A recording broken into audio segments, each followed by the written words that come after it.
সেই নাম্বার থেকে কল করেছে।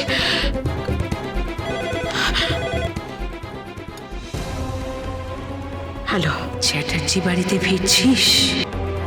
কি রে, কথা বলছিস না কেন? চ্যাটার্জি বাড়িতে ফিরছিস? কি বলছো কি তুমি? এসব খবর তুমি কোথা থেকে পাও? কে বলছো?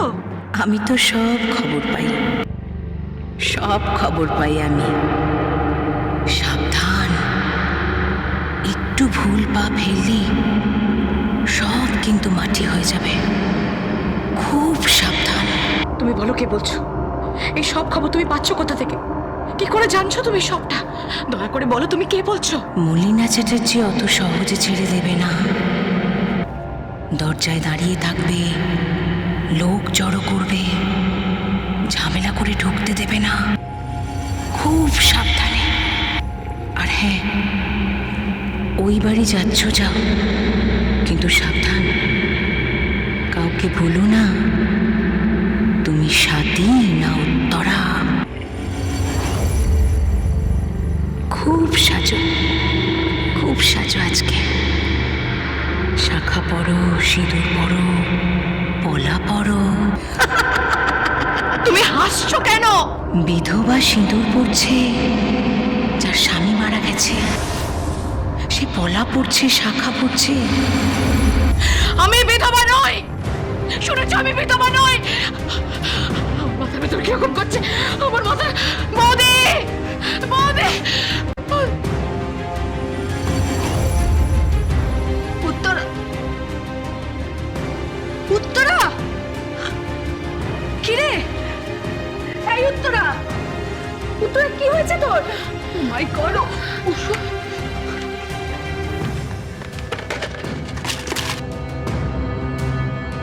উত্তরা, উত্তরা, ওঠ, ওঠ, ওঠ, ওঠ, ওঠ, ওঠ, উত্তরা, ওঠ। এনে, এনে ওষুধটা নে, ওষুধটা একটু কষ্ট করে খা। এনে জল, এনে জল, জল।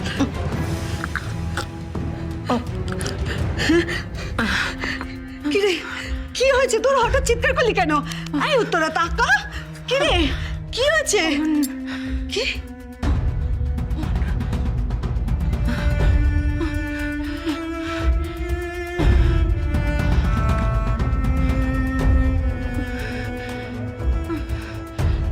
উত্তরা,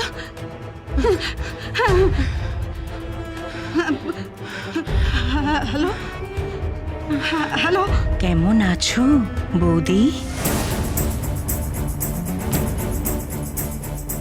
হ্যালো, কে বলছো তুমি? সব জবাব পেয়ে যাবে, অপেক্ষা করো, সব জবাব পেয়ে যাবে। Hello, hello, hello, Uttara, Uttara, কথা, উত্তরা, উত্তরা, কথা বল। কি রে উত্তরা? আমি বিধবা নই। কি? আমি বিধবা নই।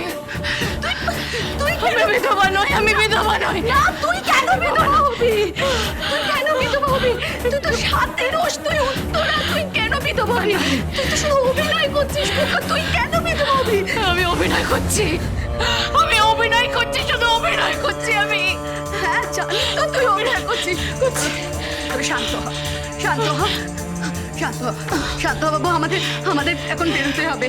চ, ওঠ, একটু কষ্ট করে ওঠ। তোর দাদাকে চেম্বার থেকে নিয়ে আমাদের চ্যাটার্জি বাড়ি যেতে হবে না? ওঠ, ওঠ উত্তরা।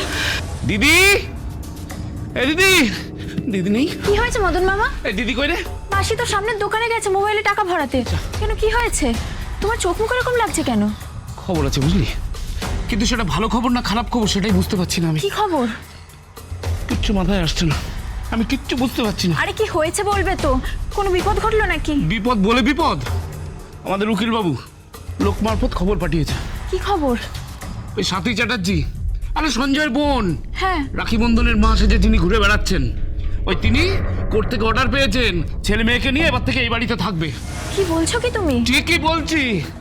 এই কথাটা দিদির কানে গেলে দিদি যে কি করবে কে জানে। সারা পাড়া এক করে দেবে, এই বাড়িতে আগুন জ্বালিয়ে দেবে। ভেবলি, কোর্টের অর্ডার অমান্য করা যাবে না, সেটা কিন্তু আইনত দণ্ডনীয় অপরাধ। কিন্তু কি করে যে বোঝাই দিদিকে এই কথাটা। সেটাই তো, মাসিকে কে বোঝাবে? বাড়িতে তো আগুন লেগে যাবে। সেটাই ভাবছি। ফোনটা ধর তো। হ্যালো, কে বলছেন? আমি সঞ্জয় সিনহা বলছি। হ্যাঁ বলুন। বলছি আমি আর কিছুক্ষণের মধ্যে আমার বোন আর আমার ভাগ্নি আর ভাগ্নিকে নিয়ে ওই চ্যাটার্জি বাড়িতে পৌঁছে যাব। তা মলিনা চ্যাটার্জি কোথায় জানতে পারি? উনি তো বাড়িতে নেই। ওনাকে বলবেন যে আমরা কিছুক্ষণের মধ্যে ওই চ্যাটার্জি বাড়িতে আসছি। আমার বোনকে ওই বাড়িতে তুলে দিয়ে আমার কাজ শেষ।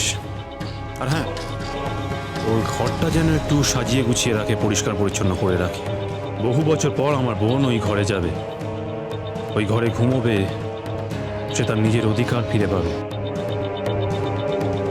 মহামান্য আদালতকে আমি কুর্নিশ জানাই যে আমার বোনের সঙ্গে সঠিক বিচার হয়েছে। আর হ্যাঁ, মলিনা চ্যাটার্জিকে বলে রাখবেন যে কোনো রকম ঝামেলা না করতে। ঝামেলা করলে কিন্তু হাজতবাস পর্যন্ত হতে পারে। এটা মহামান্য আদালতের নির্দেশ।